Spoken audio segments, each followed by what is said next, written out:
माहिती आहे की त्या ठिकाणी होणारा महिलांना त्रास, सर्वसामान्यांना त्रास, अतिशय त्रास आहे, ते रद्द केल्याशिवाय स्वस्त बसणार नाही. गावातील लोकांना, नागरिकांना लाज वाटेल. मोहोळ तालुक्यावरचा अन्याय दूर होत नाही. शपथ घेऊन सगळ्यांनी या ठिकाणी, आम्ही सगळ्यांनी शपथ घेऊन या ठिकाणी एकत्र आलोय. असं काही तहसील कार्यालय हे अनगरला गेल्याबद्दल मोहोळ तालुका संघर्ष बचाव समिती यांनी परवा मीटिंग घेऊन त्या ठिकाणी त्यांचा निषेध व्यक्त केला. त्यानंतर त्यांनी लवकरात लवकर अपर तहसील कार्यालय अनगर येथे चालू व्हावं म्हणून आज त्या ठिकाणी त्यांनी मोहोळ गेस्ट हाऊसला मीटिंग बोलवली होती. त्याचा निषेध करण्यासाठी आज आम्ही या ठिकाणी सर्व प्रमुख सर्व पक्षीय पदाधिकारी या ठिकाणी उपस्थित राहिलो होतो. परंतु या ठिकाणी ते जे तहसीलमध्ये जे निवेदन द्यायचं होतं ते त्यासाठी आले नाहीत. त्या कारणानं या ठिकाणी आम्ही एक 3 तास वाट बघून या ठिकाणी प्रत्येक जण प्रत्येकाच्या कामाला चाललेला आहे. बांधवांनो, खरं तर या मोहोळ तालुक्यामध्ये सर्व ठिकाणी ह्या गोष्टीचा निषेध होत आहे.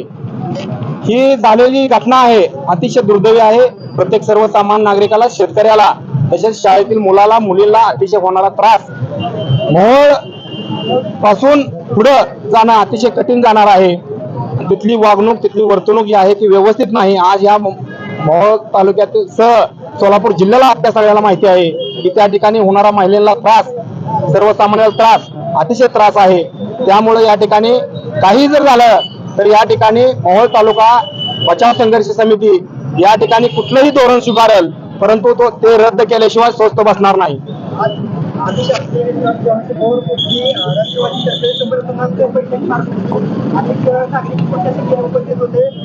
शेतकरी असेल, पेनूर असेल किंवा या ठिकाणला नागरिकांनी समर्थन दिलेलं आहे. पुढची भूमिका काय असेल?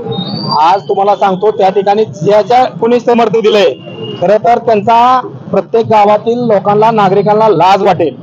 कारण आज आमचं पेनूर असेल, पाटकुल असेल, नरखेड असेल, शेटपळ असेल, त्यातल्या प्रत्येक नागरिक या ठिकाणी उपस्थित, मोठ्या संख्येने या ठिकाणी उपस्थित होता. परवा आमची बैठक झालेली जवळजवळ 1,500 ते 2,000 लोक तुम्ही मीडियाने दावलेले आहेत. 1,500 ते 2,000 लोक त्या ठिकाणी बैठकीला उपस्थित होते.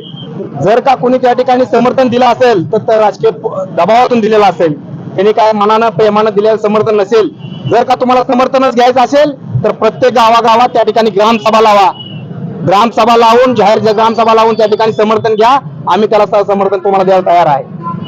परंतु विनाकारण तुम्ही लादलेला निर्णय, आज कुठलीही चौकशी न करता, कुठलीही ग्रामसभा न लावता त्या ठिकाणी हा जो निर्णय घेतलेला आहे, ही सर्वसामान्य शेतकऱ्याची, सर्वसामान्य जनतेची, मोहोळ तालुक्याची दिशाभूल करून घेतलेला निर्णय आहे. खरं तर याचा निषेध अख्ख्या मोहोळ तालुक्यानं होत आहे. आणि हेच बाब आम्ही आज महाराष्ट्राचे लाडके मुख्यमंत्री एकनाथजी शिंदे साहेब यांना भेटून हे सर्व नकाशे वगैरे कशी कुठली गावं जोडली त्याला स्थगिती मागून त्याची चौकशी करण्यात यावी याची मागणी आज या ठिकाणी आम्ही सर्व प्रमुख पदाधिकारी, सर्व पक्षाचे पदाधिकारी आम्ही या ठिकाणी जाऊन एकनाथजी शिंदे साहेब यांना विनंती करणार आहोत, त्यांचे पाय धरणार आहोत की या ठिकाणी आम्हाला काही करून सर्वसामान्याला न्याय द्यावा याची मागणी आम्ही त्या ठिकाणी करत आहोत. बसला ज्यावेळेस आता विधानसभा तोंडावर आली म्हणून अनगरकर कुटुंबाला टार्गेट करण्यासाठी हे तुम्ही करत आहात. 100% त्यांचं म्हणणं बरोबर आहे. परंतु या ठिकाणी तहसील कार्यालय असेल, गाव लेवलचे तलाठी असेल, सर्कल असेल, यांनी हा सर्वे करायला पाहिजे. सर्वेमध्ये त्या ठिकाणी ग्रामसभा लावली पाहिजे ग्रामसेवकांना घेऊन. आणि महसूलनं त्या ठिकाणी सर्वेमध्ये पेनूर गाव असेल, नरखेड असेल किंवा शेटपळ असेल या गावांना मोहोळ सोयीस्कर पडते का अनगर सोयीस्कर पडते ह्याची चौकशी व्हायला पाहिजे होती. ऑन कॅमेरामध्ये ते मीटिंग व्हायला पाहिजे किंवा ग्रामसभा व्हायला पाहिजे आणि त्याची माहिती वरिष्ठांना देऊन त्या ठिकाणी तो निर्णय व्हायला पाहिजे. सर्वसामान्य जनतेला विश्वासात घेऊन निर्णय व्हायला पाहिजे. हा असा कुठलाही निर्णय झालेला नाही. हा पूर्णपणे विश्वासघात यशवंत माने यांनी ह्या सर्वसामान्य जनतेचा, त्याला निवडून दिलेल्या प्रत्येक नागरिकांचा, प्रत्येक मतदाराचा त्याने विश्वासघात केलेला आहे. आता ज्या बैठकीत झाले की शेटपूरमधील असतील किंवा ह्याच्यामधील आष्टीमधील सरपंच ते म्हणाले की तहसीलला जास्त भार होते, 2-3 दिवस खरेदी करायला उशीर लागतो, त्या निमित्ताने तिकडे घेतले. मग त्याची अडचण सर्वसामान्य नसून फक्त पुढाऱ्यांना अडचण झाली. यशवंत तात्याला जर खरंच या तालुक्याची कळवण असती तरी आता प्रभाकर भैया देशमुख म्हणलेल्या त्याप्रमाणे या ठिकाणी कामती या ठिकाणी योग्य होतं. कामतीपासून मिरे, आरबळी हे गावं आपल्याला प्रत्येकाला माहीत आहे किती लांब आहेत. आणि मोहोळ पासून जवळजवळ 35 ते 40 किलोमीटर असणारं कामती गाव त्या ठिकाणी योग्य होतं ना. आज हे अनगर मध्ये त्या माड्याच्या बाउंड्रीला गाव आहे. त्या ठिकाणी मोहोळ ओलडून त्या ठिकाणी लोक या सर्वसामान्य शेतकऱ्यांनी कसं जायचं?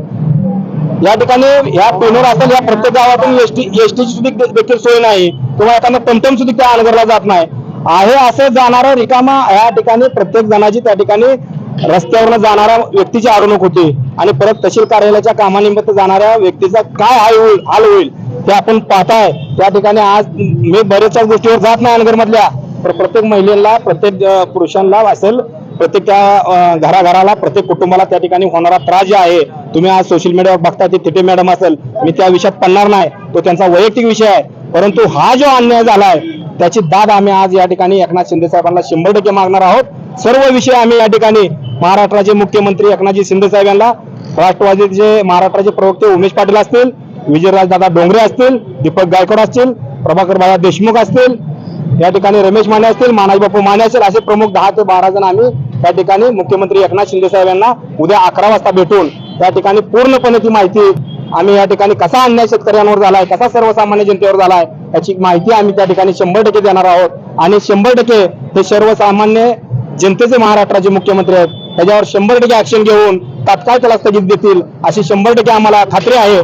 त्या कारणाने आम्ही आज मुंबई इकडे आम्ही सर्व संघर्ष समिती सदस्य आम्ही जाणार आहोत. आणि त्या बैठकीत असं म्हटलं की ही फक्त 15 दिवस सर्व पक्ष एकत्र आलेले आहेत, ही फक्त 15 दिवस येतील आणि काय निवडणुकी ज्यावेळेस लागेल त्यावेळेस प्रत्येक जण थांबलं जाईल, ही वजनमुठी एकत्र राहणार नाही. आज या ठिकाणी निवडणुकीचा विषय घेऊन कुठलाही या ठिकाणी व्यक्ती कुठलाही नेता आला नाही.